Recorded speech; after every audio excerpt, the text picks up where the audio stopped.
When I first read The Eye of the World, the ending did not make sense, and my friend Conor McGregor Nuthugger from the MMAcommunity.com just said that the finale did not make sense.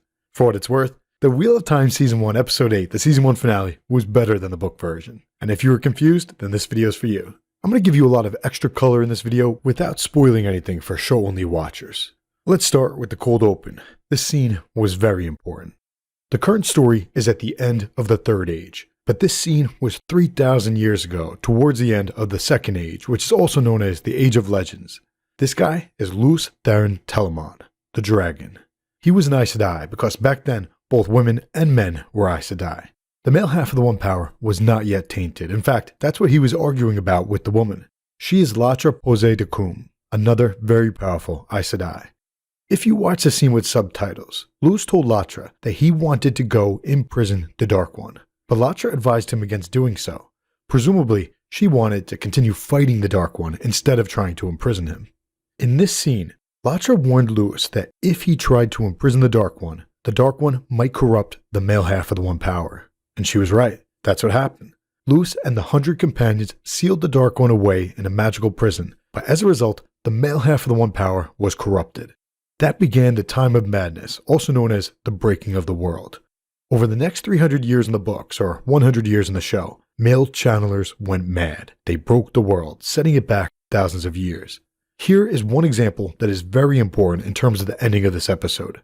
When Lews, Therin, Telamon went mad, he killed his own family. But then, this guy, Ishamael, healed his madness so that Lews could see what he had done. When he saw that he had killed his family, he exploded into One Power. His death created Dragon Mount, the mountain where Rand was born 3,000 years later. So basically, this scene here occurred towards the end of the Second Age, or the Age of Legends. This was the final discussion before Lews, Therin, Telamon sealed away the Dark One in a prison and the male half of the power was tainted. The current story takes place 3,000 years later at the end of the Third Age. And as you saw, the finale was not the last battle. It was the first battle in the last battle. There are 4 things to go over. Let's start with Rand, Moiraine, and this guy. Although Rand kept calling this guy the Dark One, this guy is not the Dark One. He is a person known as a Forsaken. In the books, there are 13 Forsaken, but in Episode 5, Steppen did a ritual to ward off the Forsaken, and there were 8 figurines, so the show may just have 8 Forsaken, which won't be a problem. When Lews, Therin, Telamon, and the 100 companions sealed away the Dark One, they also sealed away the Forsaken. However, at the end of the episode, Moiraine showed Lan a piece of Quendiar. Quendiar is also known as Heartstone. It is virtually unbreakable. If you use the One Power against it, it gets even stronger. But Moiraine was holding broken Quendiar. So that's a problem. That means that at least one of the 7 seals on the Dark One's prison has been broken. That explains why the Blight has grown so far south so fast. And that may also explain why this guy was able to enter the kid's dreams. Because he was almost free of the prison. Almost, but not quite. This man was once known as Elon, and he wasn't always a bad guy. He was a philosopher and a theologian. He theorized that if the wheel keeps turning an infinite number of times, eventually the Dark One would inevitably win. As a result, he joined this side of the Dark One. That is when he was renamed from Elon to Ishmael in the show. But please forgive me. I am going to call him Ishamael, since that's his name in the books, and I like putting the proper emphasis on the extra syllable. Alright, so when Rand got to the Eye of the World, he told Moiraine that he remembered being there. So he may not fully realize this yet, but what is happening is that the prior dragon, Lews, Therin, Telamon, his life and memories are bleeding into Rand's memories, a form of reincarnation. Rand told Moiraine that he remembered fighting someone there. First, he saw Lews, Therin, Telamon. Then he saw Ishamael. So that tells us that Lews fought Ishamael there, and presumably Lews was stronger than Ishamael, and he beat him. So the Ishamael that we see now is imprisoned, but since the seals have begun to break, he is able to enter people's dreams, and he is the father of lies, so he is very good at corrupting people. He is the man quarterbacking most of what happened this season in terms of the Trollocs, Fades, and Dark Friends. As Pod and Fane told Perrin, they didn't send Trollocs to the Two Rivers to kill the kids. They sent them there to either bring or lure the kids to the Eye of the World, because Ishamael's goal was to use Rand to get free of the prison, and to get Rand to fight for the Dark One. And he almost did it. Ishamael brought Rand into a dream with Egwene and a baby named Joya. While that happened, Moiraine almost killed Rand because it would be better to kill the dragon than to let the dragon join the Dark One. Nonetheless, Rand knows Egwene well. Rand loves her, and he wants to be with her, but he knows that she doesn't feel the same way. Egwene wanted to be a wisdom, and now she wants to be Aes Sedai. So Rand broke free of Ashamael's lies. Then he channeled the One Power into the sa'angreal, which amplified his power 100-fold, and he killed Ishamael. But keep in mind, Lews, Therin, Telamon also fought Ishamael there. So did Rand finish him for good? Maybe, but maybe not. Only time will tell, but keep in mind, this is a world of reincarnation. And even if he did finish off Ishamael, there are more Forsaken.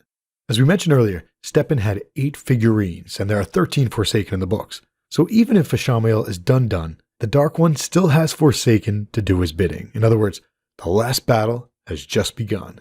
But Rand is scared, because he knows that men who can channel the One Power go mad. He doesn't want to be gentle like Logain, and he doesn't know how to control his powers, so he doesn't want to hurt those that he loves the way that Lews, Therin, Telamon killed his own family. As a result, Rand told Moiraine that he had to go, and he told her to tell everyone that he died. Moiraine cannot lie, so she told Lan that Rand is gone, which is true, but the truth an Aes Sedai tells you is not always the truth you think it is. Speaking of Moiraine, it looked as if Ishamael had shielded her from the One Power, but it might be worse than that. At the end of the episode, Moiraine told Lan that she could not touch the source anymore, and she was very sad, which is a sign that she has been stilled. Stilling is a term used for women. Men like Logain get gentled, women get stilled. Now let's discuss Tarwin's Gap. First off, Algomar led his men to the Fortress of the Gap even though he expected to die. So hats off to Algomar. Just like Moiraine, he went into battle expecting to die, and unfortunately, it looks as if he did. May the last embrace of the mother welcome you home, Algomar. So the Trollocs overran the gap, but then they ran into his sister, Amalisa. Amalisa trained at the White Tower, but she is very weak in the One Power, so she could not rise to the level of Aes Sedai. Nonetheless, she is brave, so she went out onto the battlefield with 2 other women who could channel, and then Nynaeve and Egwene went out there to join them. Not gonna lie, as a huge Nynaeve fanboy, it got dusty over here seeing their bravery. Okay, so Nynaeve and Egwene are not trained in the One Power. Therefore, they may not have been able to do much unless they got lucky. But they are both very strong. Stronger than almost every other current Aes Sedai. Definitely stronger than every Aes Sedai that we've met so far in the show, including Moiraine. So Amalisa formed a circle. Now get ready, some book readers are going to flip out. Because in truth, how does Amalisa know how to do that? It's a little far-fetched because making a circle is advanced stuff. But with that said, I don't care. Circles are awesome, and Amalisa knew how to make one. In case it wasn't clear, a circle allows a person to use the power of others in the circle. When Amalisa first created the circle, did you notice her face? Since Nynaeve and Egwene are so powerful in the One Power, Amalisa was shocked by the amount of power in the circle.